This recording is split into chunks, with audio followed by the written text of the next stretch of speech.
श्री विष्णवे नमः। श्री गणेशाय नमः। हरि ओम।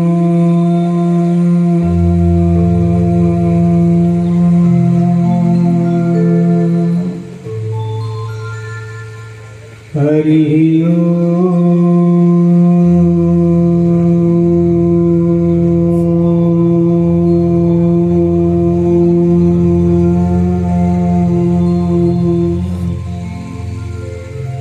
हरि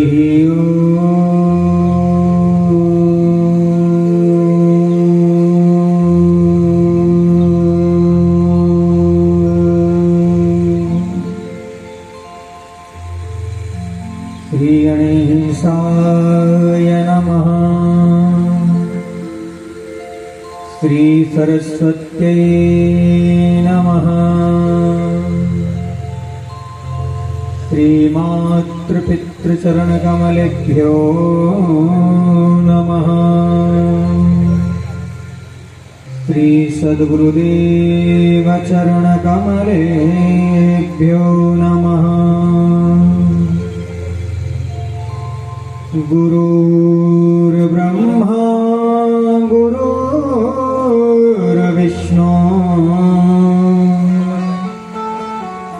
गुरुर्देवो महेश्वर गुरुर्साक्षात् परब्रह्मा तस्मै श्री गुरुवे नमः।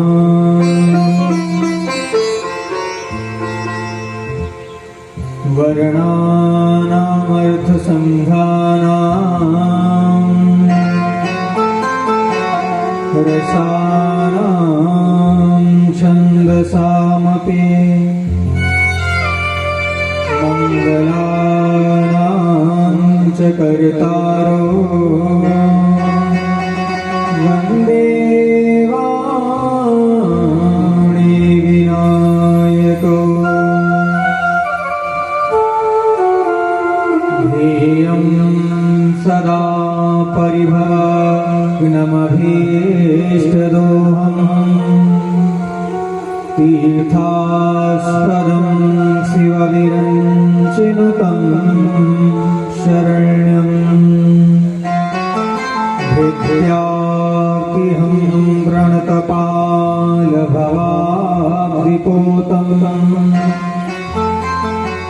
वन्दे महापुरुषते चरणारविन्दम्।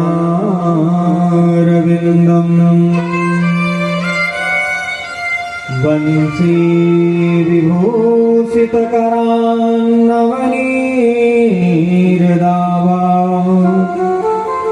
पीताम्बरगरुणबिम्बफलाधरोष्टा पूर्णेन्दुसुन्दरमुखादरविन्दनेत्रा कृष्णात् परं किमपि तत्त्वमहं न जाने। सच्चिदानन्दरूपाय विश्वोत्पत्त्यादिहेतवे तापत्रयविनाशाय श्रीकृष्णाय वयं नमः। नीलाम्बुजश्यामलकोमला सीतासमारोपितवामभागम् पाणौ महासायकचारुचापम् नमामि रामं रघुवंशनाथम्।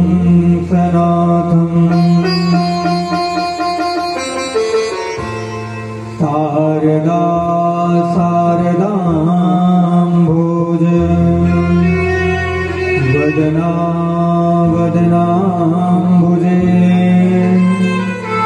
सर्वदा सर्वदास्माकं सन्निधिं सन्निधिं प्रिया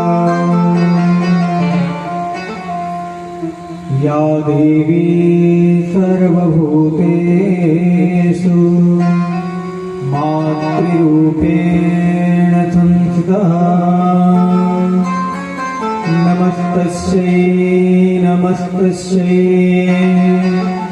नमस्तस्यै नमो नमः मनोजवं मारुततुल्यवेगम्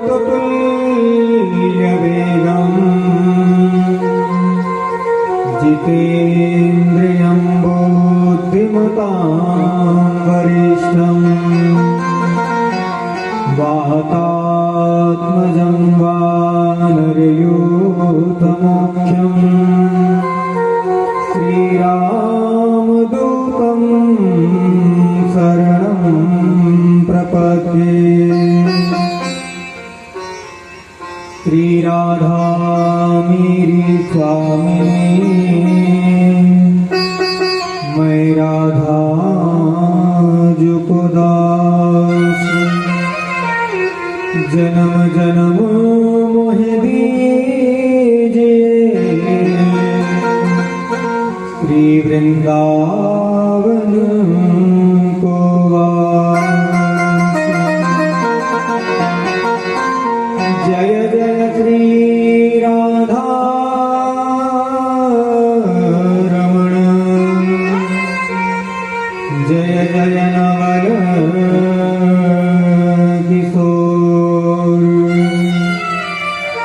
जय गोपी चित चोर प्रभु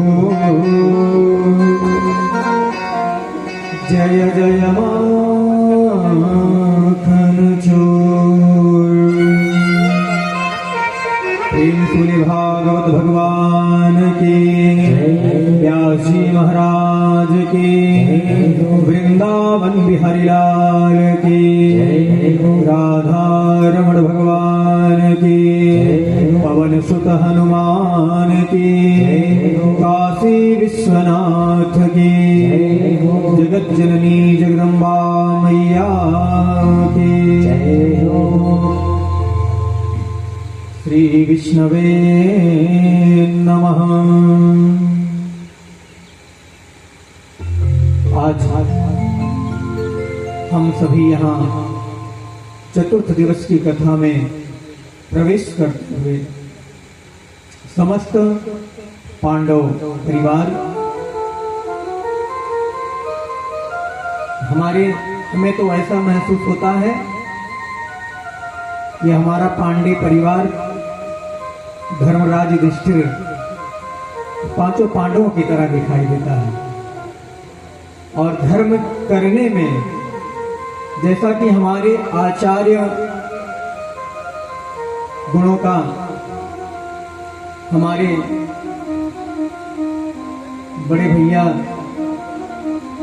डॉक्टर श्री अरुण कुमार शुक्ला जी के सानिध्य में और भैया श्री अरविंद शुक्ला जी के सानिध्य में भैया देवेश जी के सानिध्य में सत्यम शास्त्री जी के सानिध्य में आप सभी रहकर भगवान की दिव्य लीला सेवा का अनुभव कर रहे हैं। अनुभव अपितु भगवान की सेवा में संपूर्ण रूप से तन मन धन से लगे हुए हैं और आज हम सभी भगवान के जन्म की कथा का श्रवण करेंगे। आइए अपने मन और वाणी को पवित्र करने के लिए सर्वप्रथम भगवान नाम संकीर्तन करते हैं, पुनः भगवान की कृपा से हरि की कृपा से हरि की कथा में प्रवेश करते हैं। प्रेम सुने वृंदावन बिहारी लाल की जय। मुझको माधव का सहारा मिल गया, मुझको माधव का सहारा मिल गया, मुझको माधव का सहारा मिल गया, मुझको माधव का सहारा मिल गया। मेरी कश्ती को किनारा मिल गया, मेरी कश्ती को किनारा मिल गया, मुझको माधव का सहारा मिल गया, मुझको माधव का सहारा मिल गया।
मेरी कश्ती को किनारा मिल गया, मेरी कश्ती को किनारा मिल गया, मुझको माधव का सहारा मिल गया, मुझको माधव का सहारा मिल गया।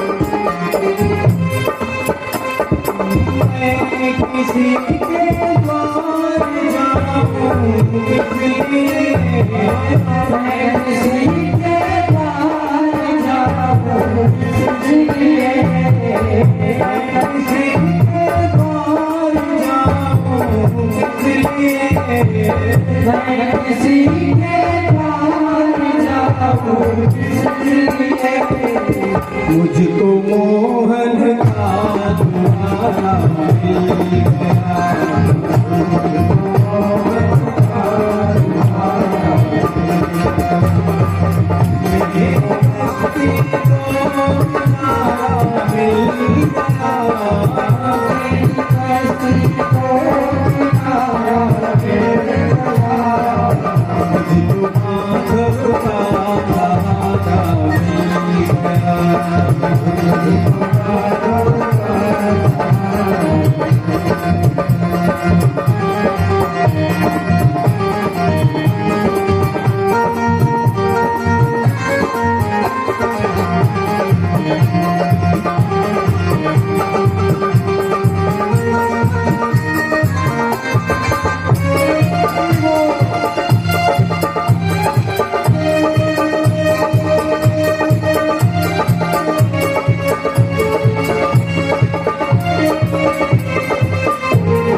करो चिंता भला संसार की, क्यों करो चिंता भला संसार की, क्यों करो चिंता भला संसार की, क्यों करो चिंता भला संसार की।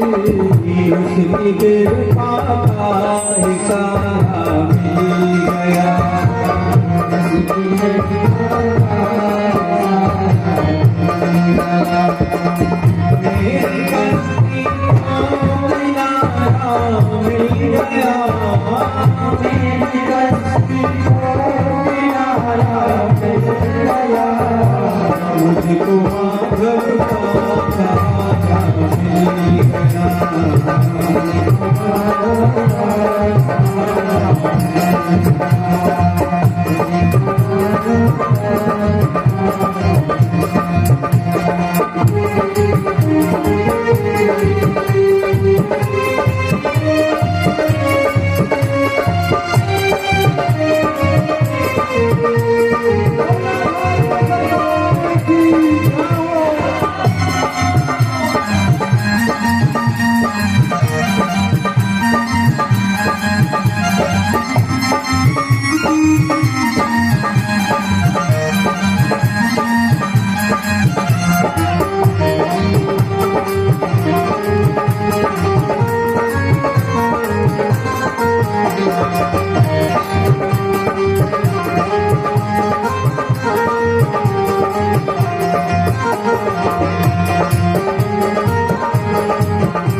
प्रेम में खामोश था भगवान का, प्रेम में धामोदा भगवान का, प्रेम में खामोश था भगवान का, प्रेम में धामोदा भगवान का। मुझको मेरा श्याम प्यारा मिल गया, मुझको मेरा मेरी कश्ती को किनारा मिल गया, मेरी कश्ती को किनारा मिल गया, मुझको माधव का सहारा मिल गया।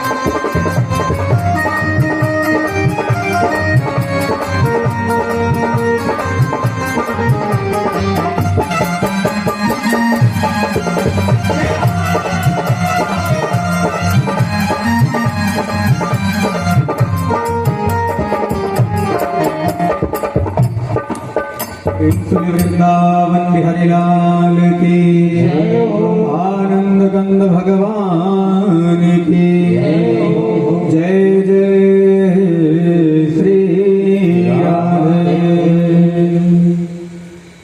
जिन हरि कथा सुनी नहीं काना, श्रवण रंध्र यही भवन समाना। जो भगवान की कथा नहीं सुनते उनके एक कान बेकार है, जो भगवान की सेवा नहीं करते उनके हाथ बेकार हैं, जो भगवान के लिए 2 कदम चलते नहीं, भगवान की परिक्रमा नहीं करते उनके पैर बेकार हैं। ऐसे किस तरह, जिस तरह जीवात्मा और परमात्मा जब वैकुंठ लोक में बैठे थे तो परमात्मा से जीवात्मा ने यही तो कहा था कि महाराज आपको प्राप्त करने के लिए कोई अच्छा साधन दीजिए। तो भगवान ने यह सुंदर शरीर दे दी। प्रेम सुली वृंदावन बिहारी लाल की जय हो। कल की कथा में हम सभी ने ध्रुव जी महाराज के चरित्र का श्रवण किया और इन्हीं ध्रुव जी महाराज के वंश में आगे अंग हुए और अंग के पुत्र हुए वेन। वेन जब राजा बना तो उसने घोष करवा दिया पूरे सारे नगर में, आज से देवताओं की पूजा बंद। प्रेम सुली वृंदावन बिहारी लाल की राधा रमण भगवान के नयष्टव्यम न दातव्यम न होतव्यम द्विजः क्वचित्। वेन ने सारे नगर में घोष करवा दी कि अब कोई देवताओं की पूजा नहीं करेगा, गौ की सेवा नहीं करेगा। देखो मैं राजा हूं, कहा जाता है राजा के रोम रोम में देवताओं का वास होता है, इसलिए तुम सभी मेरी पूजा करो। जहां ओम नमः शिवाय बोलते हो वहां तुम बोलो ओम वेनाय नमः। अग्नि में आहुति डालनी है, ओम वेनाय स्वाहा, मेरे नाम का आहुति डालो, मेरे नाम का जप करो। संतों ने खूब समझाया। जब संत समझाने लगे तो उन्हें मार कर भगा दिया अथवा जेल में डाल दिया। बहुत अत्याचार संतों पर किए। जैसे एक समय था अयोध्या जी में गोधरा, अयोध्या जी में ही कई संतों को, आप तो भली बात परिचित होंगे, सरकार वही कांग्रेस की थी, बहुत सारे ब्राह्मणों को मारकर अयोध्या जी की नदी में, जहां जल बह रहा था वहां खूनों की नदी बहने लगी थी। कितनी गौ माता निर्दोष, उनको भी मारकर अयोध्या की सरजू नदी में बहा दिया गया था। इसी कांग्रेस सरकार ने की थी। उस समय किसी एक संत ने आगे आकर कहा था कि एक दिन ऐसा आएगा तुम जड़ से नष्ट हो जाओगे। जब जब ब्राह्मण गौ पर अत्याचार हुआ है तब तब भगवान का अवतार हुआ है। विप्रधेनु सुर संतहित, विप्र ब्राह्मण, धेनु गौ माता, सुर देवता, संत महात्माओं के लिए भगवान अपने भक्तों के लिए ही बार बार अवतार लेते हैं। हे वेन अभी भी समझ जाओ, सुधर जाओ। वेन ने कहा भो द्विजः क्वचित् न यष्टव्यम न दत्तव्यम न होतव्यम। हे ब्राह्मणों, कहीं भी ना यज्ञ करना है, ना दान देना है, ना दान लेना है, ना हवन करना है, ना हवन करवाना है। और ब्राह्मण का धर्म क्या था? ब्राह्मण का धर्म था शिक्षा देना और भिक्षा लेना। आज शिक्षाएं मोल बिकने लगी हैं, लेकिन आज भी आप गुरुकुल में जाएंगे तो वहां निःशुल्क शिक्षा आज भी मिलती है। हमारे संत महात्मा आज भी गुरुकुल में निःशुल्क शिक्षा देते हैं। इस तरह अगर करना है तो मेरे नाम का जप करो और मेरे नाम का ही हवन करो, क्योंकि सभी देवता राजा के रोम रोम में वास करते हैं। तब संतों को क्रोध आ गया और हुंकार भरी, हन्यताम हन्यतामेषु पापः प्रकृतिदारुणः। इस पापी को स्वभाव से जो क्रूर है, ऐसे वेन को मार डालो। वेन के मर जाने पर संतों ने उसी मंत्रों के द्वारा उसके शरीर का मंथन किया और जिससे साक्षात भगवान पृथु रूप में प्रकट हुए। प्रेम से बोले पृथु जी महाराज की जय हो। और सबसे पहले पृथु जी महाराज ने क्या किया? पृथ्वी का दोहन किया। वसुधे त्वां वधिष्यामि मच्छासन पराङ्मुखे। पृथ्वी ने गौ माता का रूप बना लिया और पृथु महाराज ने बछड़ा बनकर अन्नादि सारी औषधियां धरा देवी से दुहली प्राप्त कर ली। एक बार प्रभु महाराज अपनी प्रजा को उपदेश दे रहे थे। या उद्धरेत करम राजा प्रजा धर्मे स्वशिक्षयन् प्रजानां समलम भुंगे भगम चास्वं जहाति सह। जो राजा प्रजा से कर लेता है किंतु प्रजा को धर्म की शिक्षा नहीं देता, वह प्रजा के पाप को खाता है। उसी समय सूर्य के समान तेजस्वी सनकादि वहां आए। पृथु महाराज ने कहा कल्याण का मार्ग बतलाइए। तब सनकादिकों ने उत्तर देते हुए कहा अगर अपना कल्याण करना चाहते हो तो दो कार्य करो। आत्मव्यतिरिक्ते संगः, आत्मा से भिन्न प्रपंच अर्थात अनात्मक वस्तुओं से वैराग्य ले।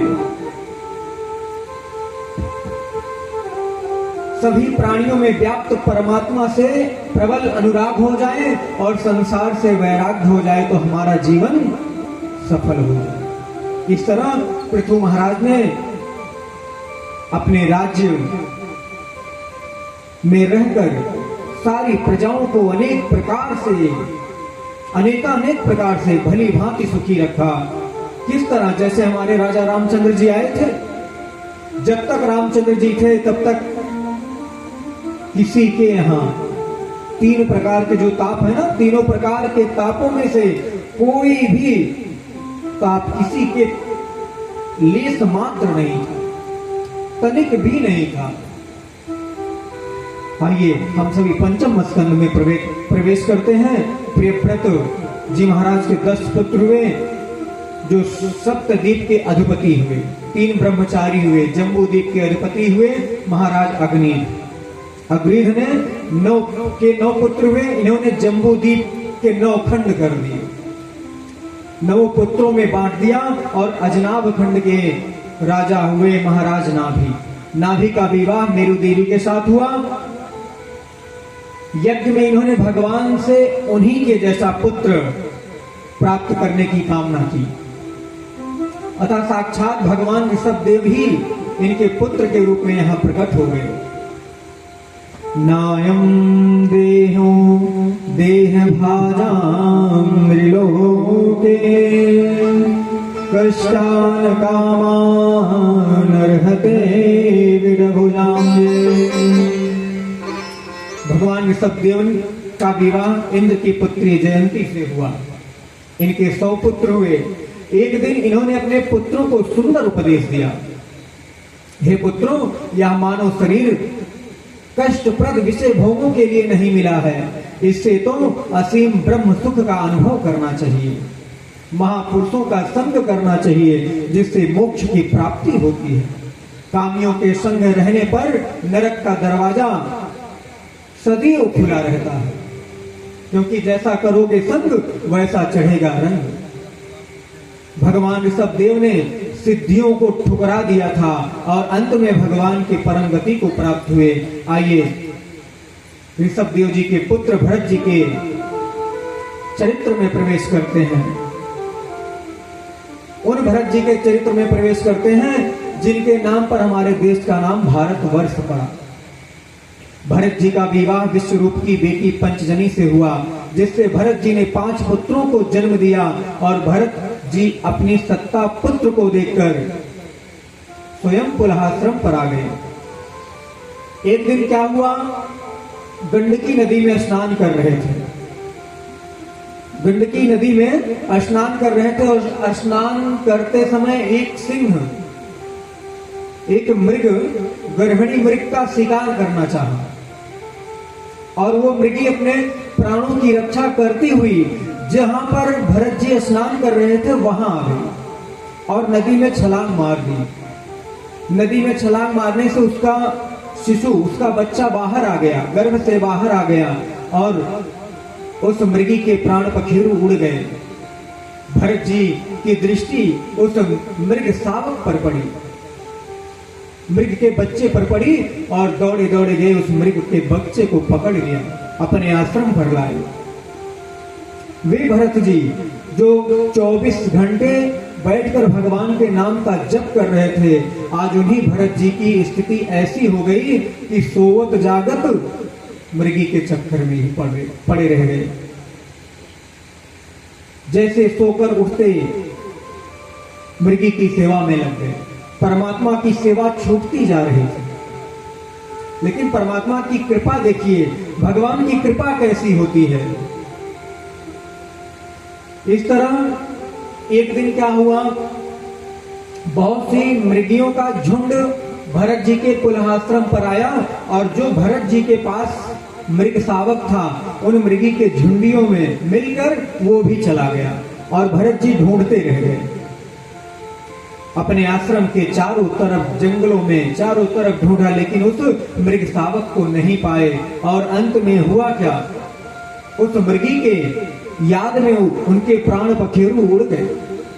कहा जाता है जब हमारी मृत्यु होती है, हम जिस भी योनि का चिंतन करते हैं, जिस भी जीव का चिंतन करते हैं, जिन कर्मों का चिंतन करते हैं, उसी अनुसार मुझे अगली योनि प्राप्त होती है। तो भरत जी को मृगी के ध्यान में ही उनका प्राण पखेरु उनके उड़ गए और जिससे अगला जन्म उन्हें मृगी का प्राप्त हुआ। अगले जन्म में मृग हुए, लेकिन भगवान की ऐसी कृपा कि उस मृग योनि में भी उन्हें परमात्मा की याद बनी रही। जब मृग योनि से मुक्त हुए तो भगवान की ऐसी कृपा हुई, अंत काल में भी रहा मृग शावक का ध्यान, पुनर्जन्म में मृग हुए राजा मोहनिधान। इसीलिए हमें किसी अन्य वस्तु का चिंतन नहीं करना चाहिए।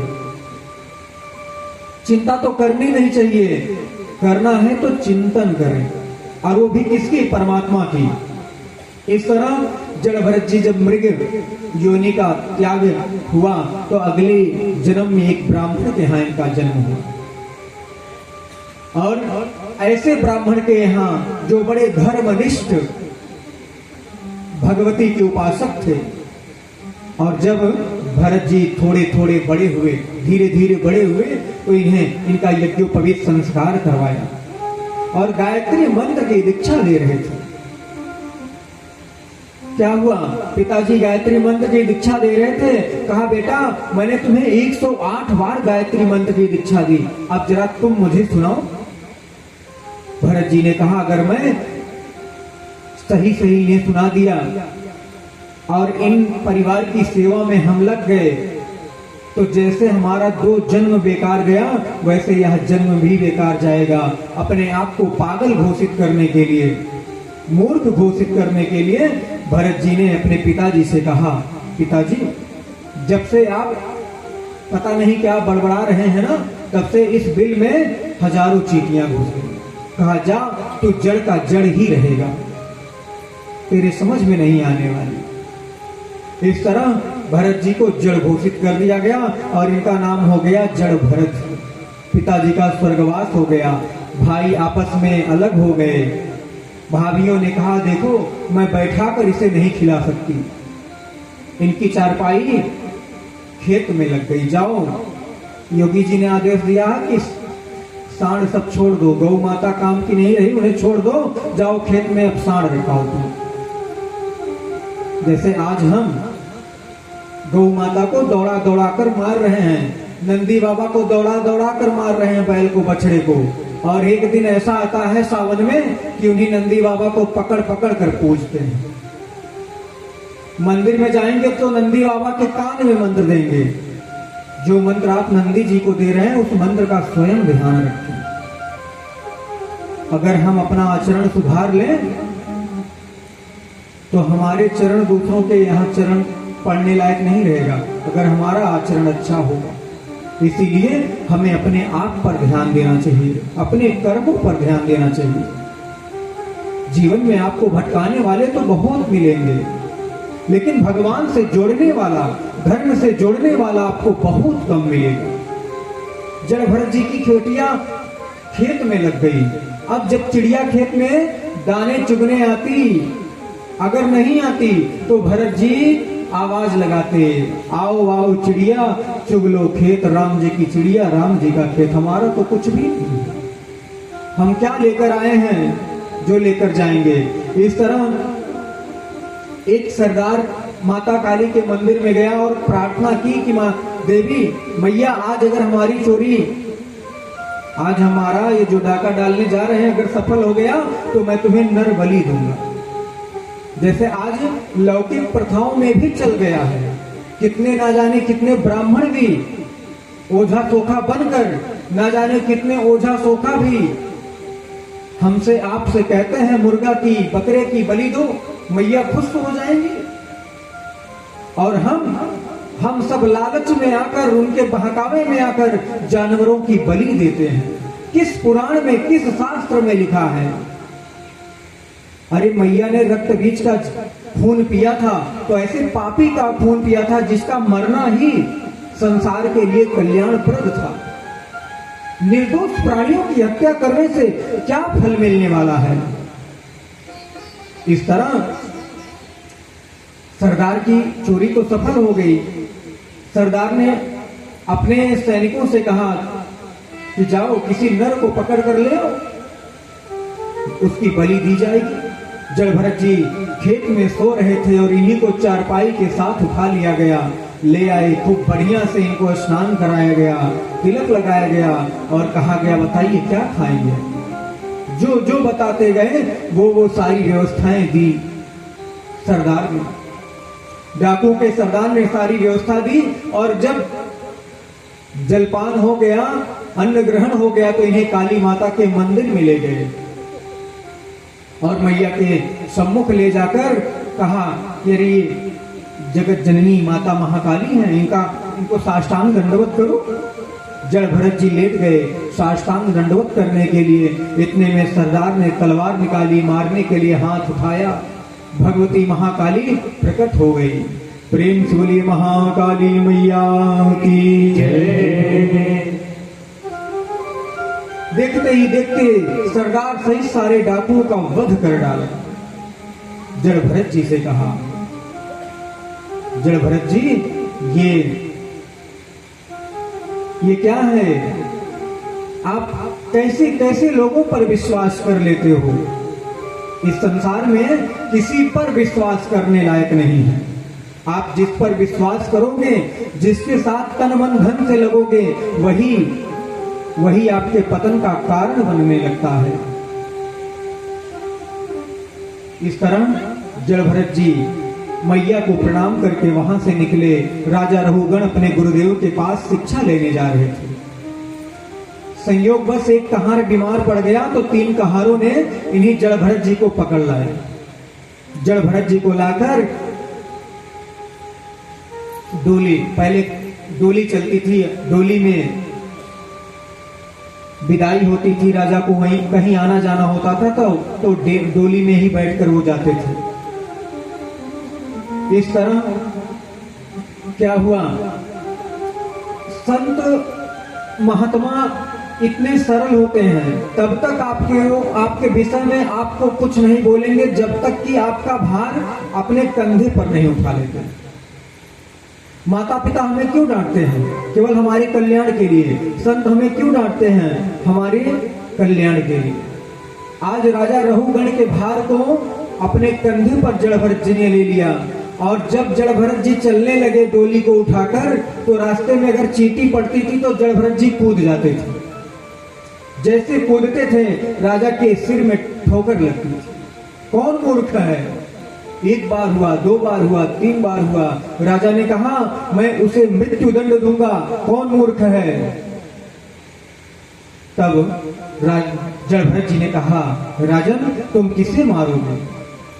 अरे आत्मा ना तो मरती है, इसकी मृत्यु नहीं होती, आत्मा तो अजर अमर है, इस शरीर को दंड दोगे?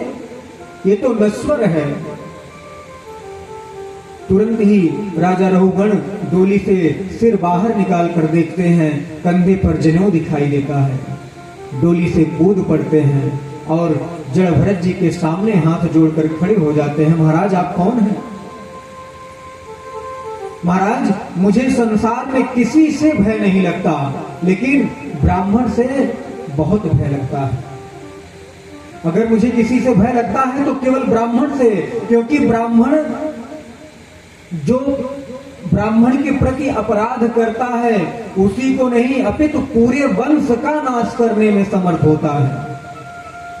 महाराज मुझे किसी से भय नहीं लगता, केवल ब्राह्मण से भय लगता है। कहा महाराज किस बात की चिंता करते हो? अरे मैं उन ब्राह्मणों में से नहीं हूं कि मैं आपको दंड दूंगा, दंड देने का अधिकार परमात्मा को है। महाराज इस तरह जड़ भरत जी ने कहा ब्राह्मण तो मैं भी हूं, लेकिन मैं उन ब्राह्मणों में से नहीं हूं। राजा रघुगण ने कहा महाराज मैं ना तो इंद्र के वज्र से डरता हूं, ना रुद्र के त्रिशूल से डरता हूं, न यमराज के पास से डरता हूं तो ब्राह्मणों के कुल के अपमान से डरता हूं। राजा रघुगण ने कहा महाराज आप एक बात बताइए। आपने कहा तुम मुझे दंड नहीं दे सकते क्योंकि ना मैं शरीर हूं ना मैं आत्मा हूं। तो महाराज अगर शरीर को दंड दिया जाएगा तो क्या आत्मा को दंड नहीं मिलेगी? कहा राजन तुम संत महात्माओं के बीच बैठकर संत महात्मा की तरह बात करने लगे हो, जबकि तुम हो तो महामूर्ख, तुम्हें जरा सा भी ज्ञान नहीं है। आत्मा इस संसार से परे है, आत्मा परमात्मा का अंश है। बहुत सुंदर दिव्य ज्ञान राजा रघुगण को दिया। राजा रघुगण जड़ भरत जी के चरणों में गिर गए और क्षमा मांगी। राजन तुम तनिक भी चिंता ना करो, तुम भगवान के श्री चरणों का ध्यान करो और भगवान की नाम का खूब जप करो, जिससे तुम्हारा मन अति निर्मल हो जाएगा और तुम्हारा परम कल्याण हो जाएगा। करनित करही राम पद पूजा, राम भरोस हृदय नहीं दूजा। संसार में केवल एक का ही आश्रय लीजिए। अगर आप कई लोगों के पास जाएंगे तो मन में केवल भ्रम पैदा होगा। इसलिए हे राजन एक को ही अपना इष्ट बना लीजिए और सदगुरुदेव भगवान के श्री चरण में जाकर उनसे गुरु मंत्र लेकर उसी मंत्र का खूब जप करिए, आपका परम कल्याण होगा। इस तरह भगवान श्री सुखदेव जी महाराज से परीक्षित जी पूछते हैं महाराज कुछ हमें भूगोल खगोल के बारे में भी बताइए। कहा सुखदेव जी ने कहा 14 भुवन ब्रह्मांड का विस्तार 50 करोड़ योजन में है, 7 द्वीप हैं, 7 समुद्र हैं, पृथ्वी से 99,000 योजन दूर दक्षिण में नरकों की व्यवस्था है। इस तरह कथा तो बहुत लंबी है, हम सभी को संक्षिप्त में श्रवण करके कृष्ण जन्म तक पहुंचना है। नरकों का भी वर्णन किया। कहा हे राजन जो दूसरों के धन और स्त्री का हरण करते हैं उन्हें घनघोर अंधेरे में तामिश्र नाम के नरक में डाल दिया जाता है। जो जीव की हत्या करते हैं वे रौरव नरक में जाते हैं। जहां पर जिस जीव की हत्या करते हैं वही जीव वहां जाकर उनको वैसे ही उसी प्रकार प्रताड़ित करता है जैसे हम उस जीव की बलि देते हैं। जो माता पिता वेद ब्राह्मण का विरोध करते हैं उन्हें कालसूत्र नामक नरक में डाला जाता है, जहां ताबे की भूमि में उन्हें तपाया जाता है। आज तो लोग एक दूसरे के साथ छल करने में तनिक भी पीछे नहीं रहते। यहां तक कि भाई भाई से छल कर रहा है, पुत्र पिता से छल कर रहा है, ब्राह्मण ब्राह्मण से छल कर रहा है। अगर इंसान से नहीं डरते तो प्रभु से तो डरिए। ये जो आप कैमरा लगाते हो ना, ये कैमरा केवल यहीं तक के लिए है, लेकिन जो परमात्मा का कैमरा लगा हुआ है ना, आप सारे कैमरों से बच सकते हो लेकिन परमात्मा के कैमरे से कभी नहीं बच सकते। आपके एक एक कर्मों की लेखा जोखा हो रहा है। आप जैसा कर्म कर रहे हैं वैसा फल आपको भोगना ही पड़ेगा, इसमें कोई संशय नहीं है। कहते हैं महाराज, कौन देखा है मरने के बाद, कौन देखा है? महाराज याद रखिए, मरने की बात छोड़िए, आपको जीते जी सब कुछ दिखाई देता है, बस हम आप अनदेखा कर देते हैं। जैसे एक किसान खेती करता है तो वो क्या करता है, थोड़ा थोड़ा पैसा लगाता रहता है जिससे उसे पता नहीं चलता, और अंत में जब अनाज फसल हमारे घर में आती है तो एक साथ उसे बहुत सारा धन प्राप्त हो जाता है, उसे पता नहीं चलता। वास्तविकता तो ये है कि हम जितना खेत में लगा रहे हैं उतना हमें प्राप्त नहीं हो रहा है। ये हमारा भारत देश ऐसे भारत देश थोड़ी है, ये सोने की चिड़िया कही जाती थी, इसका एक नाम अजनाब खंड भी है।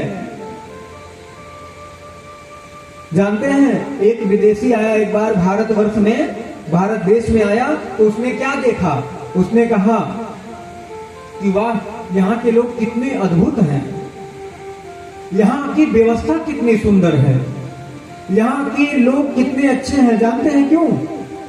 जैसे ही भारतवर्ष में आया तो दो किसान, एक किसान जिसने अपनी जमीन दूसरे किसान को बेच दी थी, और दूसरा किसान उस जमीन को ले लिया था और हल से जोत रहा था, सोने से घड़ा भरा हुआ घड़ा मिल गया। तो दूसरा किसान उस घड़े को लेकर पहले किसान के पास आया, कहा भैया मैंने आपका खेत खरीदा था, ये सोने का घड़ा नहीं खरीदा था, ये घड़ा आपका है। तो पहले किसान ने कहा नहीं नहीं भैया, हमने अपनी खेत बेच दी, अब उसमें घड़ा निकले या मिट्टी निकले वो सब आपका है। ये दोनों लेकर बहस आपस में छिड़ी हुई थी। इतने में विदेशी आया, विदेशी ने कहा भैया क्यों लड़ाई हो रही है? कहा ऐसी ऐसी बात है। कहा वाह, ऐसे लोग भारतवर्ष में रहते हैं, ऐसे थोड़ी भारत विश्व गुरु बनेगा, ऐसे ही भारत विश्व गुरु थोड़ी है और था और आगे भी रहेगा। ये हमारे परमात्मा की कृपा है, क्योंकि अगर आज हम नहीं जगे तो वो दिन दूर नहीं रहा कि जिस दिन हमें अपना घर ही त्यागना पड़ जाएगा। इसलिए हमें आपको जागना पड़ेगा अपने धर्म को लेकर, अपने कर्म को लेकर। ये हम सबकी जिम्मेदारी है। धर्मो रक्षति रक्षता, अगर हम धर्म को धारण करेंगे, धर्म की रक्षा करेंगे तो निश्चित ही धर्म हमारी रक्षा करेगा। नहीं तो आप विचार कीजिए, पूरी लंका में एक तृण उठाकर माता सीता जी ने कहा कि रावण तुम मुझे स्पर्श करके तो दिखा, इस तृण से तुम्हारी मृत्यु मैं कर दूंगी, इस तृण के द्वारा तुम्हें मृत्यु प्रदान कर सकती हूँ। उस रावण के घर में बैठकर रावण को ललकार रही है, इसलिए क्योंकि मैया ने धर्म को धारण किया है। इसीलिए अगर हम धर्म को धारण करेंगे, धर्म की रक्षा करेंगे तो निश्चित ही धर्म हमारी रक्षा करेगा। आइए अजामिल की कथा में प्रवेश करते हैं। उससे पहले 2 बार भगवान नाम संकीर्तन करते हैं, पुनः भगवान की कथा में प्रवेश करते हैं। प्रेम तोले भागवत भगवान की जय हो, राजा रामचंद्र की जय हो। सीताराम सीताराम कहना चाहिए, सीताराम सीताराम कहना चाहिए, सीताराम सीताराम कहना चाहिए, सीताराम सीताराम कहना चाहिए। जैसे रखे राम जी रहना चाहिए, जैसे रखे राम जी रहना चाहिए।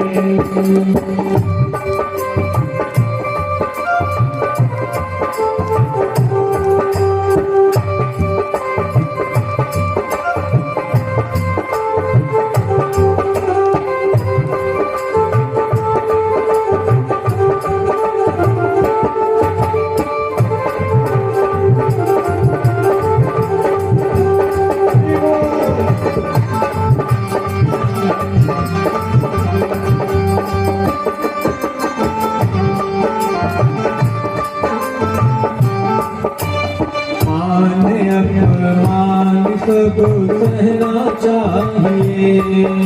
मान अभिमान सब सहना चाहिए। मान अपमान सब सहना चाहिए। मान अपमान सब सहना चाहिए। जैसे रखे राम जी रहना चाहिए।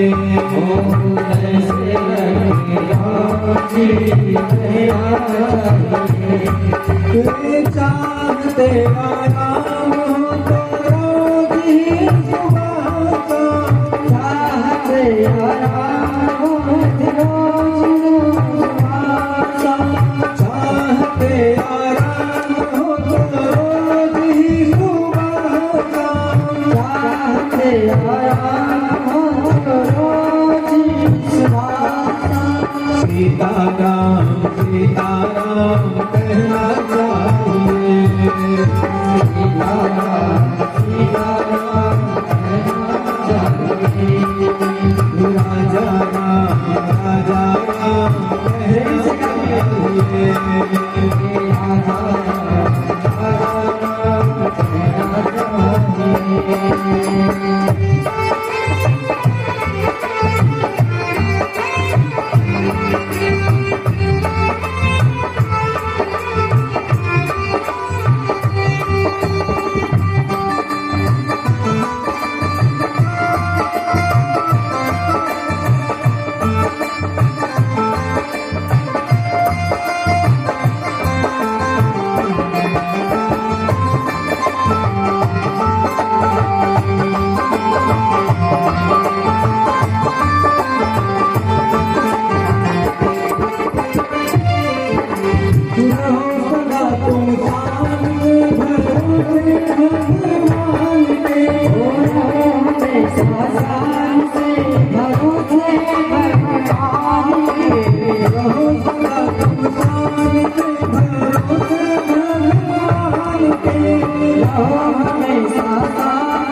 करना चाहिए।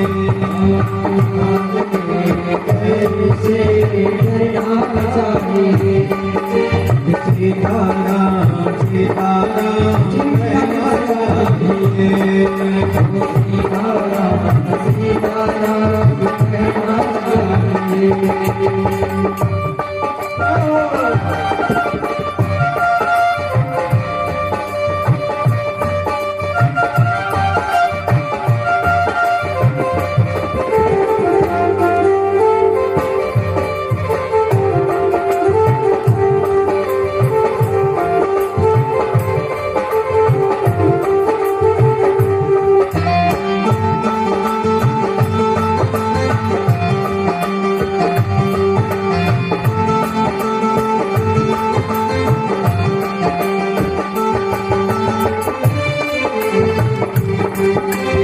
देह का अभ्यास छोड़ ममता से मोह। देह का अभ्यास छोड़ ममता से मोह। देह का अभ्यास छोड़ ममता से मोह। देह का अभ्यास छोड़ ममता से मोह। राम के भरोसे भी चलना चाहिए। राम के भरोसे चलना चाहिए। सीताराम सीताराम कहना चाहिए। सीताराम सीताराम कहना चाहिए।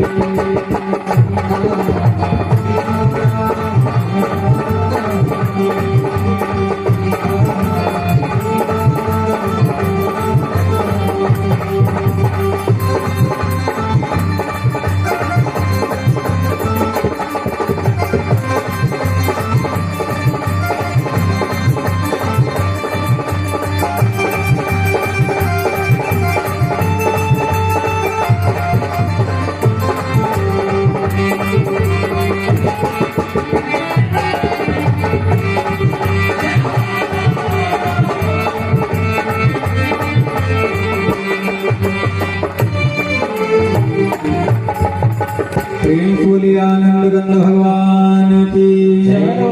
राधा रमण भगवान की जय हो। जय जय श्री राधे। आइए हम सब अजामिल की कथा में प्रवेश करते हैं। नरकों का वर्णन सुनकर परीक्षित जी महाराज भयभीत हो गए। सुखदेव जी के द्वारा नरक में जाने के उपाय का कथन कहा गया कि चित्ते वलया भक्त्या वासुदेव परायणा अघम धुनवंतिकार्तेन निहाराम्यो भास्करः। हे राजन, भगवान की भक्ति के द्वारा हम अपने पापों को धो सकते हैं। एक छोटा सा मैं दृष्टांत आपको सुनाता हूं राजन, आप ध्यान से सुने। अजामिल नाम का एक ब्राह्मण था जो प्रतिदिन संध्या त्रिकाल संध्या करता था। एक कहावत है ना, जैसा संग वैसा रंग। तो अजामिल प्रतिदिन त्रिकाल संध्या करने वाला ब्राह्मण एक दिन भगवान की पूजा के लिए पुष्प वाटिका से कुछ पुष्प लेने गया। पुष्प वाटिका में देखा कि वहां एक दूषित बुद्धि वाला एक वेश्या के साथ रत था। और अजामिल यह सब देखकर उनके मन में भी वही रति की उत्पत्ति हो गई और उस मनुष्य को भगाकर उस वैश्या के साथ अपनी पत्नी पुत्र परिवार को छोड़कर अजामिल चला गया। इस तरह उस वैश्या के साथ रहने लगा और उस वैश्या से अजामिल को 9 पुत्र हुए। और एक बार भगवान की कालांतर में भगवान की ऐसी कृपा हुई कि कुछ संत उसके दरवाजे पर गए, आवाज लगाई, मैया भिक्षाम देही। देखिए भगवान की कृपा कैसी होती है। आप कितना भी चाहें भगवान से भागना, लेकिन कभी नहीं भाग सकते, क्योंकि कण कण में बसा हुआ भगवान मेरे मन मंदिर में हरि का देव स्थान मेरे मन मंदिर में। हम परमात्मा से नहीं भाग सकते, संसारियों से तो भाग सकते हैं। इस तरह अजामिल के यहाँ कुछ संत पहुंचे और आवाज लगाई, मैया भिक्षाम देही। वैश्या बाहर निकली और उसके मन की भक्ति तो देखिए, उसकी पवित्रता को देखिए। बाहर निकली और हाथ जोड़कर ब्राह्मणों को प्रणाम किया। महाराज, आपको कोटि कोटि प्रणाम है और साथ में मैं क्षमा प्रार्थी हूं कि प्रभु मेरे घर का जो बर्तन है या जो हमारे घर का अनाज है वो आपके खाने लायक नहीं है, दूषित है। हमारे बर्तन भी दूषित हैं और अन्न भी दूषित है। संतों ने कहा, देवी मुझे बहुत जोर की भूख लगी है, मैं मिट्टी के बर्तन में बनाकर प्रसाद पालूंगा और भगवान का भोग लगा दूंगा, तो जो अन्न में दोष है वह दोष नष्ट हो जाएगा। इसीलिए हमें जब भी कहीं भी हम प्रसाद पाएं तो पहले भगवान का स्मरण करके ही प्रसाद को प्रेम पूर्वक पाएं।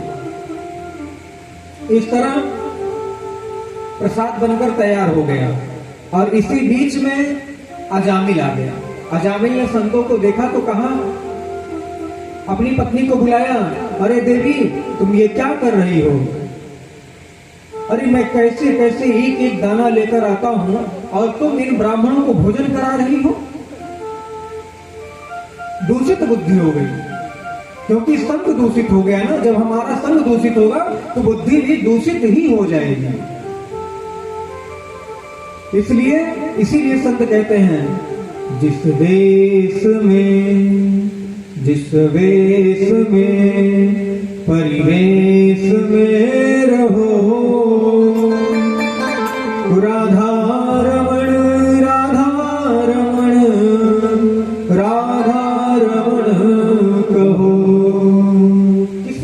हाल में रहो, जिस हाल में, जिस चाल में, जिस ढाल में रहो।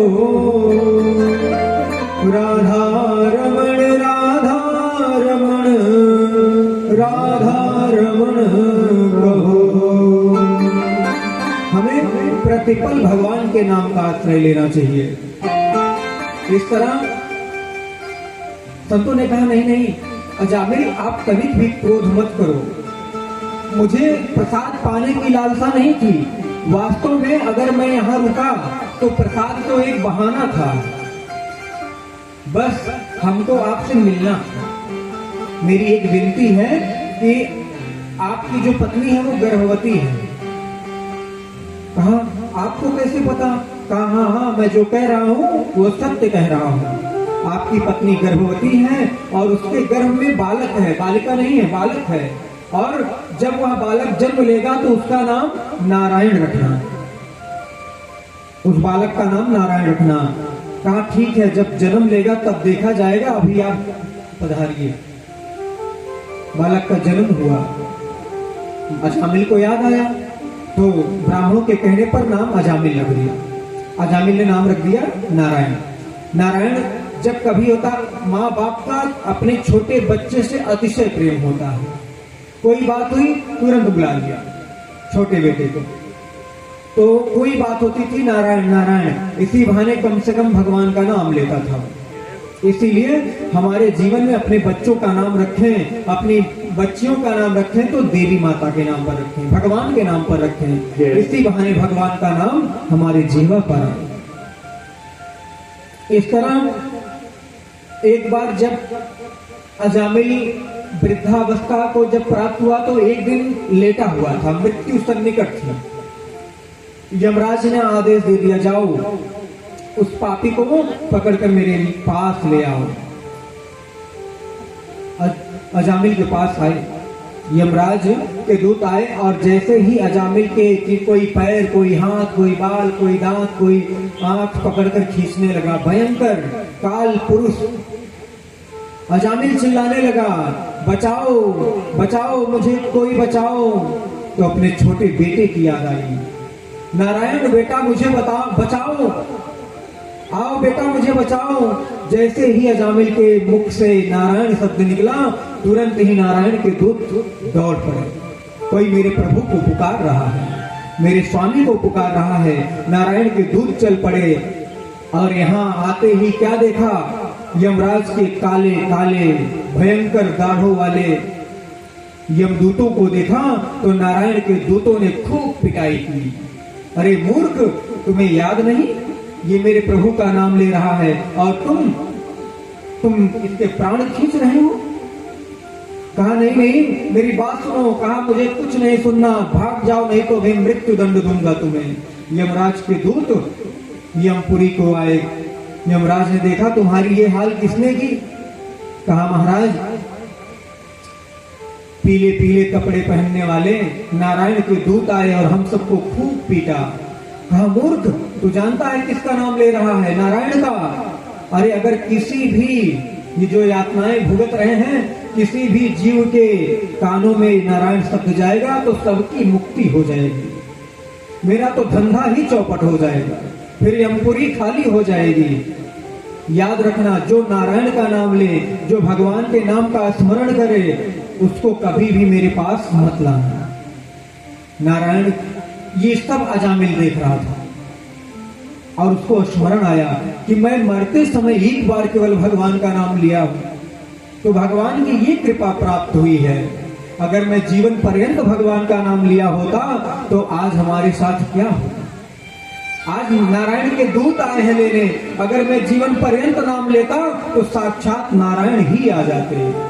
क्योंकि भगवान तो कहते हैं, जो तू आवे एक पग, मैं आऊं पग 60, तेरे कर्मों का नाश कर दूं तेरे ठाठबार। भगवान की कृपा है। सांकेतम परिहास्यम वा सोहम धेरनमेव वा वैकुंठ नाम ग्रहण शेषागहरं विदुः जन्म जन्म मुनि जतन कराही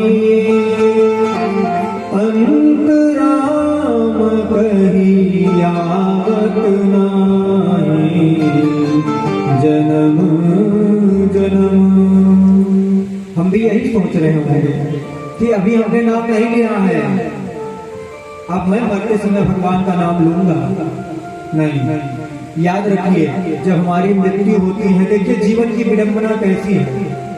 हम मृत्यु सैया पर लेटे होते हैं, लेकिन अगर कोई हमसे आकर कह दे कि जाओ मछली शहर में पैसा बट रहा है, तो जानते हैं मृत्यु सन्निकट है, वो सारा दुख दूर हो जाएगा और हम मछली शहर नंबर लगाने चले जाएंगे।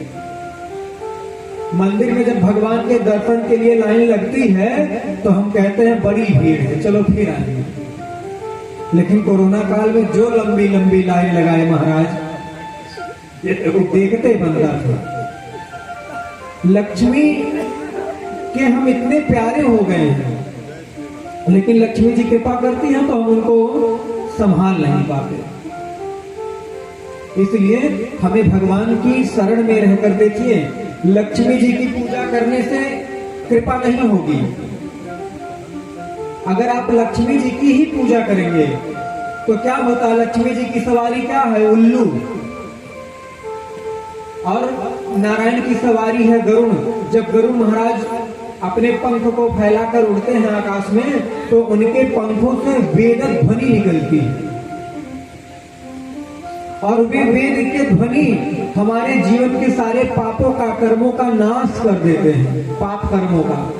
और अगर हम लक्ष्मी की ही उपासना कर रहे हैं तो लक्ष्मी जी तो हमें प्राप्त हो जाती हैं, लेकिन हमको उल्लू बना देती है। हम उस धन को पाकर अभिमान से गर्वित हो जाते हैं। इसीलिए हमें सबसे पहले किसकी सेवा करनी चाहिए, नारायण की। अगर नारायण की सेवा करेंगे तो लक्ष्मी तो स्वतः चली आएंगे। इस तरह भगवान की अति सुंदर सेवा की और भगवान की कृपा से भगवान के परम धाम को गए जामिल। इसीलिए हमें प्रति क्षण, प्रति पल, प्रति श्वास भगवान के नाम का जप करना चाहिए।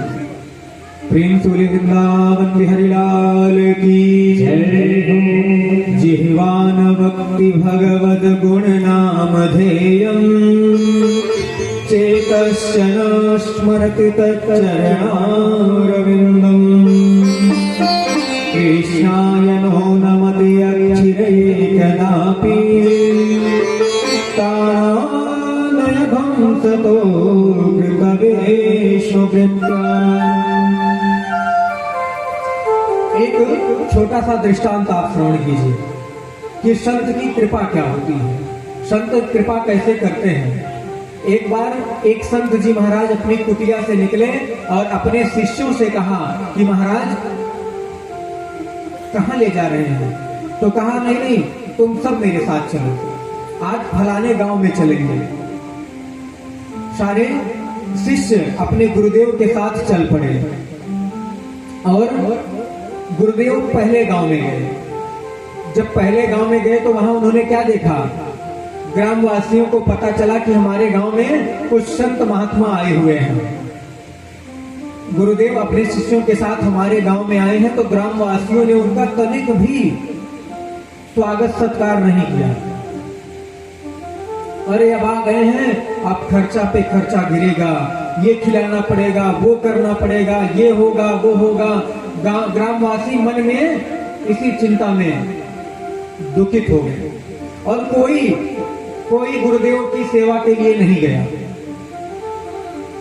तब गुरुदेव ने अपने शिष्य से कहा, जाओ गांव में कह दो आज एक दिन हो गया है, अब मैं कल जा रहा हूं अगले गांव में। ग्रामवासियों को पता चला कि गुरुदेव जा रहे हैं, तो सब एकत्रित होकर गुरुदेव को पहुंचाने चले गए कि गुरुदेव फिर लौट करना आ जाए। तो उनको पहुंचाने चले गए।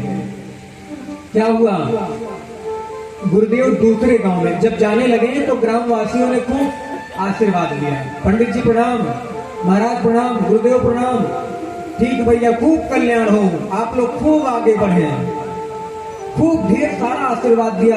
और जब दूसरे गांव में गए तो वहां क्या हुआ, दूसरे ग्रामवासियों ने खूब सेवा की, इतनी सेवा की कि ब्राह्मण एकदम से संतुष्ट हो गए और कहा गुरुदेव अब क्या होगा? कहा अब क्या, अब कुछ नहीं होगा, अब यहाँ कुछ नहीं होगा। कहा जाओ ग्रामवासियों को बता दो कि हम जा रहे हैं।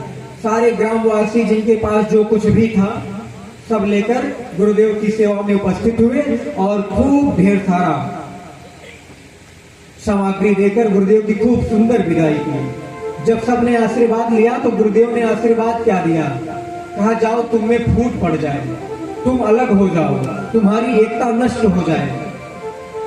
जब शिष्यों ने सुना तो थोड़ी दूर आगे जाने के बाद शिष्यों ने कहा महाराज जिस गांव में कोई सेवा नहीं हुई वहां तो आपने आशीर्वाद दिया, तुम खूब आगे बढ़ो, तुम्हारी एकता बनी रहे। और जहां खूब सेवा हुई वहां आपने आशीर्वाद दिया कि तुम में फूट पड़ जाए, तुम अलग हो जाओ, तुम्हारी एकता नष्ट हो जाए। तो गुरुदेव ने कहा सुनो, जिस गांव में हमारी कोई इज्जत नहीं हुई, कोई सम्मान नहीं हुआ, अगर उन लोगों में एकता बनी रहेगी तभी हमारा कल्याण होगा। एकता रहेगी तो एक जगह ही स्थिर रह जाएंगे। और जिस गांव में खूब सेवा हुई है वहां अगर एकता रही तो वो एक जगह रह जाएंगे तो धर्म का प्रचार प्रसार नहीं होगा। अगर वो लोग जगह जगह फैल जाएंगे तो जहां जहां जाएंगे वहां वहां धर्म की स्थापना होगी। और ये पापी अगर सर्वत्र फैल जाएंगे तो चारों तरफ पाप ही पाप फैल जाएगा। ये गुरुदेव की कृपा है। गुरु की कृपा का कोई पारावार है ही नहीं, उनकी कृपा का कोई और छोर ही नहीं है। केवल समझने का अंतर है, फर्क है। इस तरह हमें भगवान से एक ही प्रार्थना करनी चाहिए कि हम जहां भी रहें, जैसे भी रहें, वैसे ही अपने प्रभु का ध्यान करते रहें और अपने परमात्मा का सेवा करते रहें। इस तरह परीक्षित जी महाराज ने कहा, आपने जो ध्रुव जी का वंश सुनाया था वह प्राचीन बरही के प्रचेतागण तक की ही कथा सुनाई थी।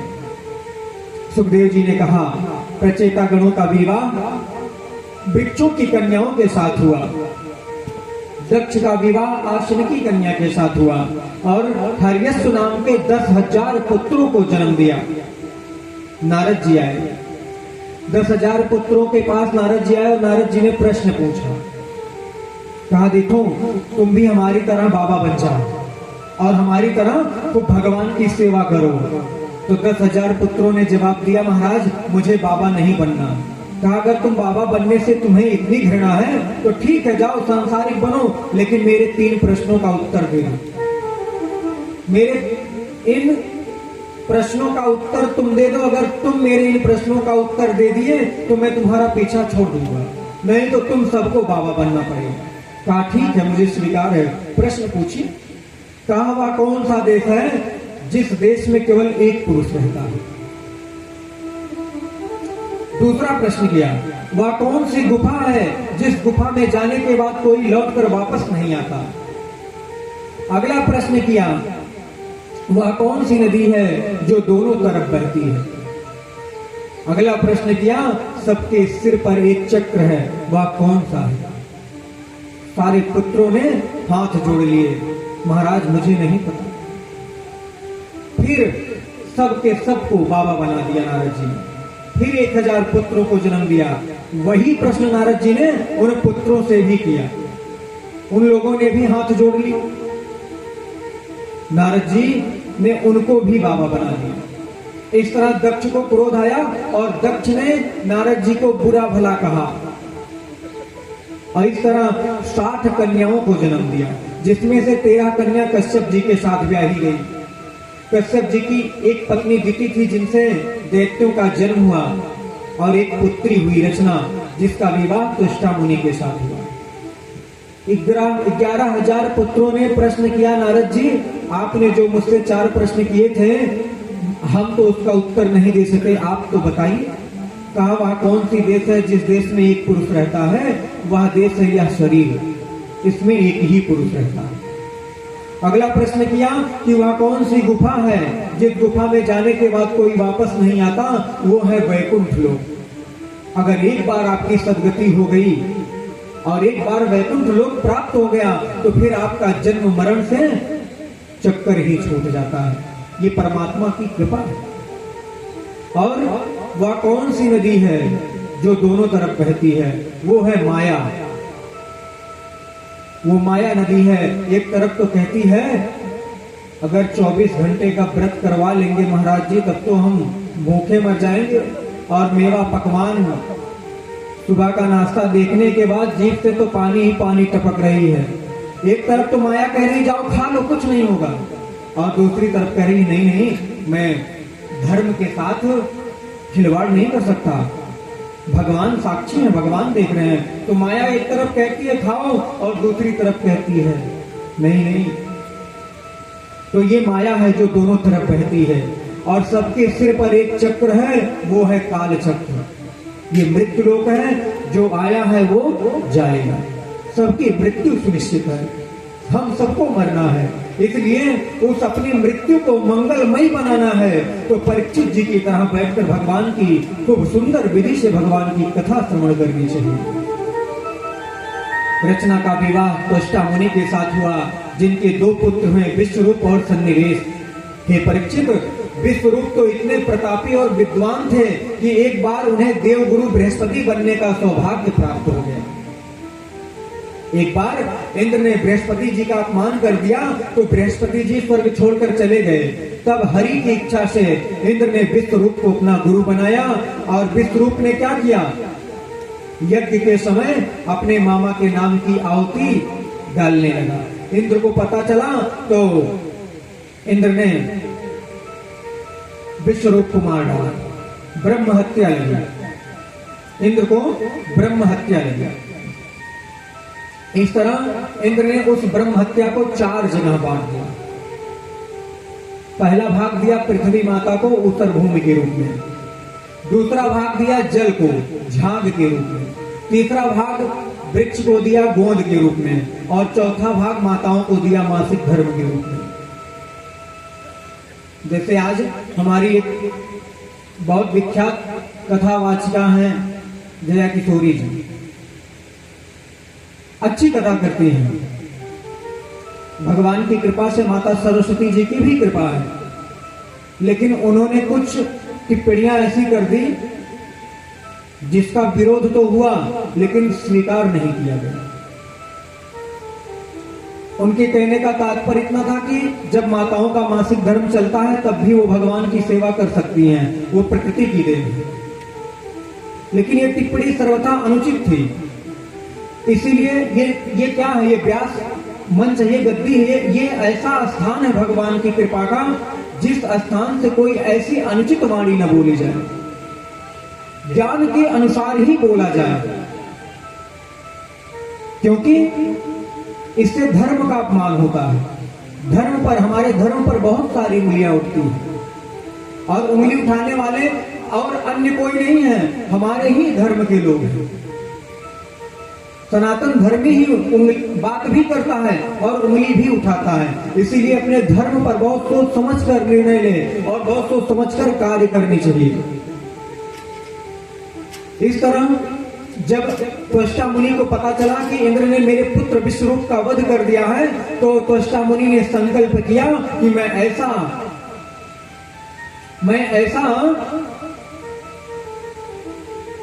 पुत्र उत्पन्न करूंगा यज्ञ के द्वारा कि जो इंद्र का वध करने में सामर्थ्यवान हो, इंद्र को मारने वाला पैदा होगा।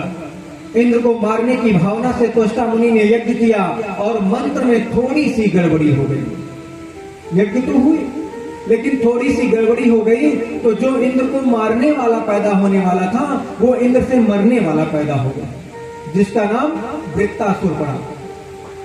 वृत्तासुर के भय से सारे के सारे देवता भाग गए। भगवान की इच्छा से देवताओं ने दधीच मुनि के पास जाकर उनकी हड्डियां मांगी और उससे वज्र का निर्माण किया। जब इंद्र ने वज्र को लेकर वृत्तासुर के सामने आए और वृत्तासुर को मारने की धमकी देने लगे, तो वृत्तासुर को मारने के लिए जब इंद्र ने वज्र उठाया तो उस वज्र में वृत्तासुर को भगवान नारायण नजर आए और हाथ जोड़कर बड़ी सुंदर स्तुति करने लगा। अहम हरे तव पादे कमूलम दासानुदासो भवतास्मि भूयः मनः स्मरेता सुकृतैर्गुणास्ते गृणीतवाक् कर्म करोतु काया प्रेष्टं न च पारमेष्टं न सार्वभौमं नरसाधिपत्यं न योगसिद्धिर्पुनर्भवं वा समञ्जमं त्वा विरहैकाङ्क्षे। बड़ी सुंदर स्तुति की। इंद्र ने सोचा कि ये डर के मारे मेरी स्तुति कर रहा है। वृत्तासुर ने कहा कि मैं तुम्हारी स्तुति नहीं कर रहा हूं, मैं नारायण की स्तुति कर रहा हूं। चार भगवान, हम दो हाथ से भगवान की सेवा करते हैं और भगवान चार हाथ से हमें कृपा देने के लिए आते हैं। धर्म अर्थ काम मोक्ष। हे प्रभु, आप मुझे अपने दासों का भी दास बना लेना। वृत्तासुर भगवान से प्रार्थना कर रहा है, मेरा मन सदैव आपका स्मरण करता रहे, वाणी गुणों का गान करता रहे, शरीर आपके लिए कर्म करता रहे। हे प्रभु, मुझे ना स्वर्ग लोक चाहिए, ना ब्रह्मलोक, ना पृथ्वी लोक, ना पाताल, ना मोक्ष चाहिए। प्रभु, बस अगर मुझे कुछ चाहिए तो आपके विरह की याद चाहिए। आपकी विरह में, जैसे हमारी कुंती मैया ने भगवान द्वारिकाधीश से वरदान मांगा कि प्रभु, अगर आपको कुछ देना है तो मुझे दुख दीजिए। प्रभु, मुझे दुख में ही आपकी याद, सबको, हमें ही नहीं, सबको दुख में ही आपकी याद आती है। तभी तो दुख में सुमिरन सब करे, सुख में करे न कोई, जो सुख में सुमिरन करे तो दुख काहे का होए। महाराज, मुझे किसी पद प्रतिष्ठा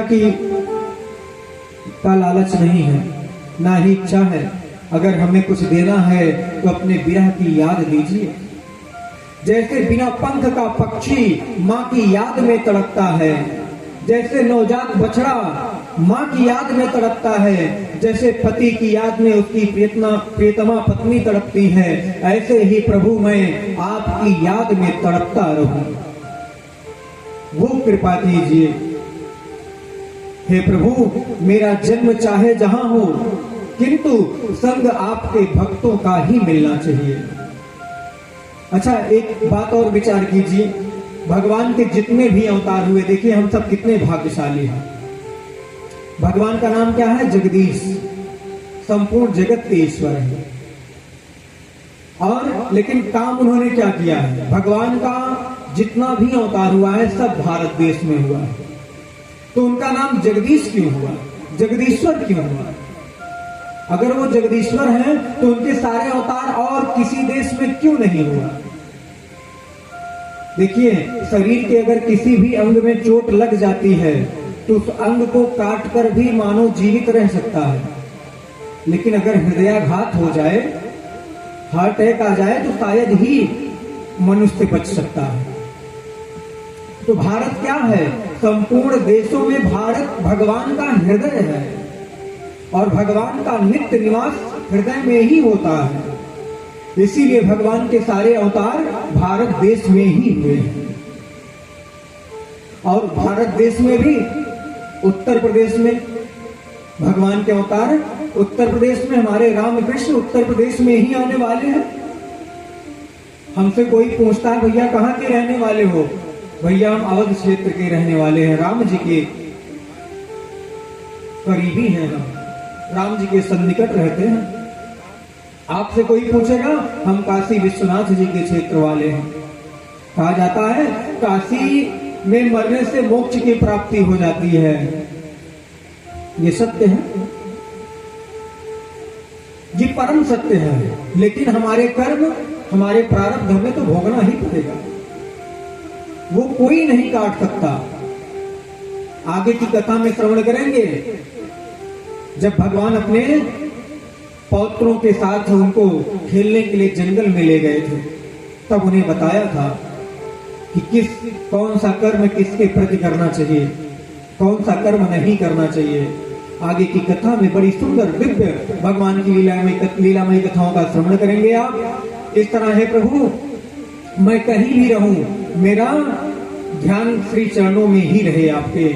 इंद्र ने कहा अहो दानव सिद्धोषी यश्चते मत रिद्धसी, हे दानव तू तो सिद्ध है, तेरी मति तो परम पवित्र है। वृत्तासुर ने कहा हे इंद्र, ये मैं तुम्हारी स्तुति नहीं कर रहा हूँ, तू सावधान हो जा। इंद्र ने वज्र से वृत्तासुर की दोनों भुजाएं काट दी, और तब तक वृत्तासुर ने क्या किया, इंद्र को गटक गए, अपने उदर में धारण कर लिया इंद्र को।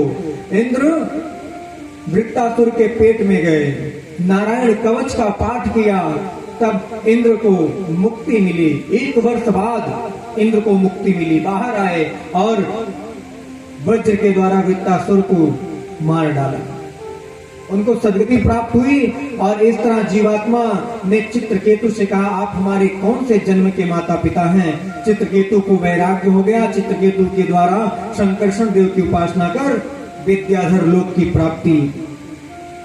एक बार चित्रकेतु विमान पर सवार होकर जा रहा था, तभी उसने देखा कि भगवान शिव पार्वती जी को गोद में बैठाकर उपदेश दे रहे हैं।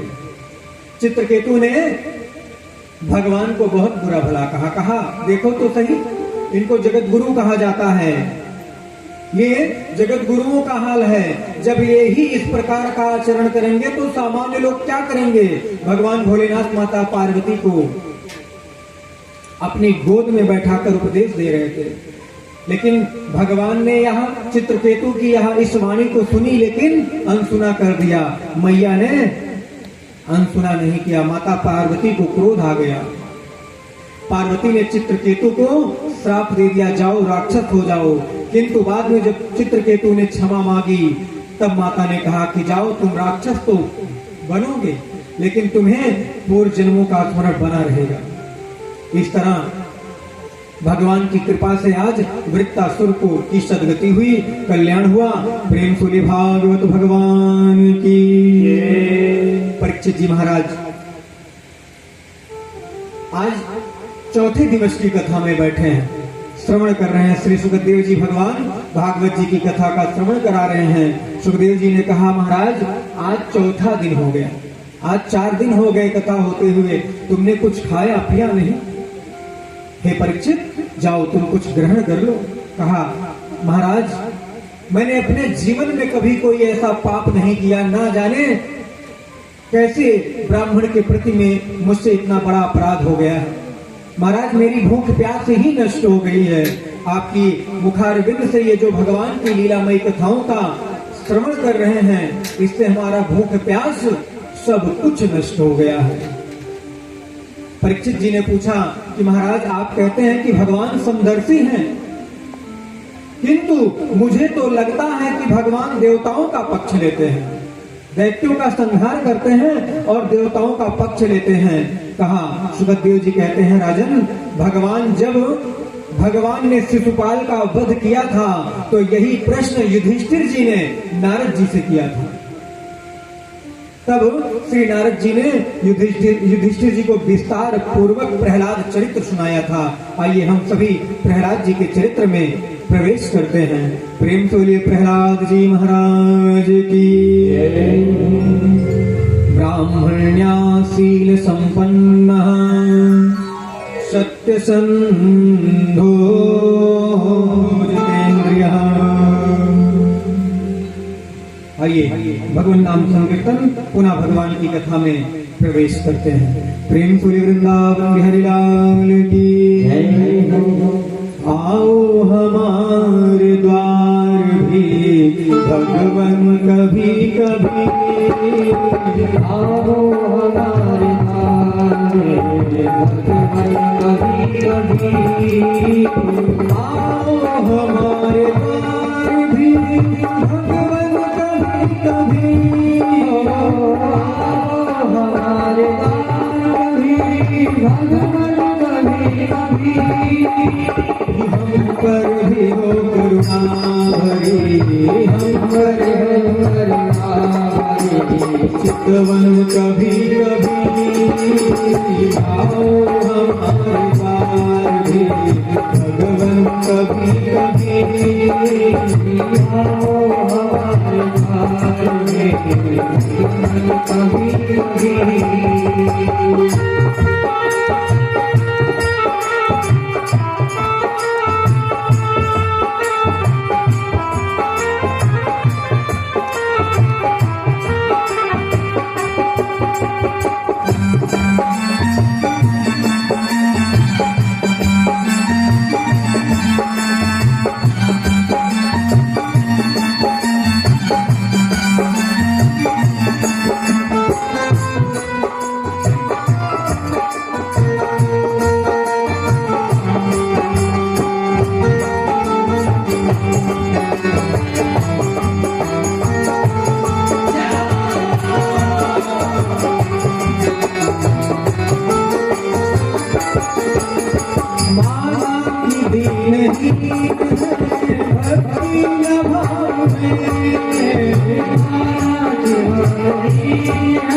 दर्शन कभी कभी, आओ हमारे द्वार में भगवान कभी कभी, आओ हमारे द्वार में कभी कभी, आओ ये रूप में पहचान ले तुम्हें, आओ रूप में पहचान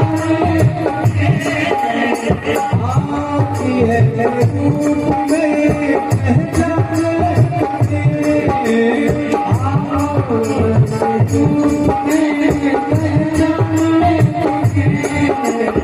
रोगी तिलक हाल कर, रोगी तिलक हाल कर, चंदन कभी कभी, आओ हमारे द्वार में भगवान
कुली आनंद कंद भगवान की जय हो।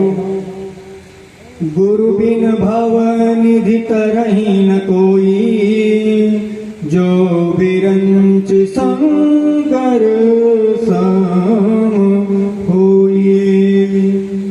अगर गुरुदेव सुखदेव जी की तरह मिल जाएं तो जीवन में मंगल ही मंगल होगा। आज की तरह नहीं कि जो धन प्रधान है, पैसों के लिए धर्म करना,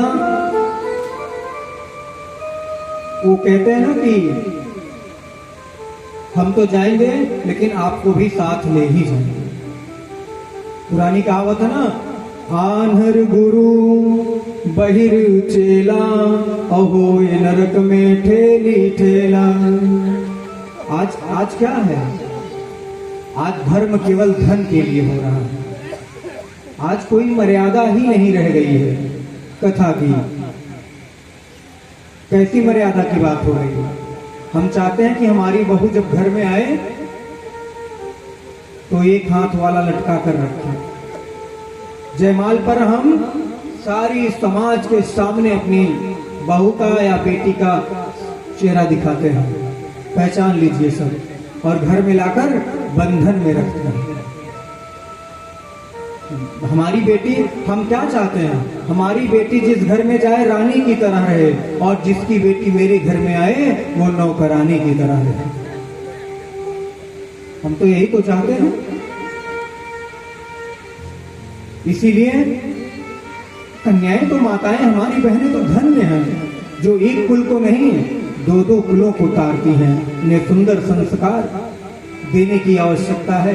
इनका तो 2 बार जन्म होता है, एक बार पिता के घर में और एक बार ससुराल में जाती हैं वहां। इनका मार्गदर्शन करने वाला अगर कोई अच्छा मिल जाए तो शायद जीवन ही संभल जाए। इसीलिए हम कोई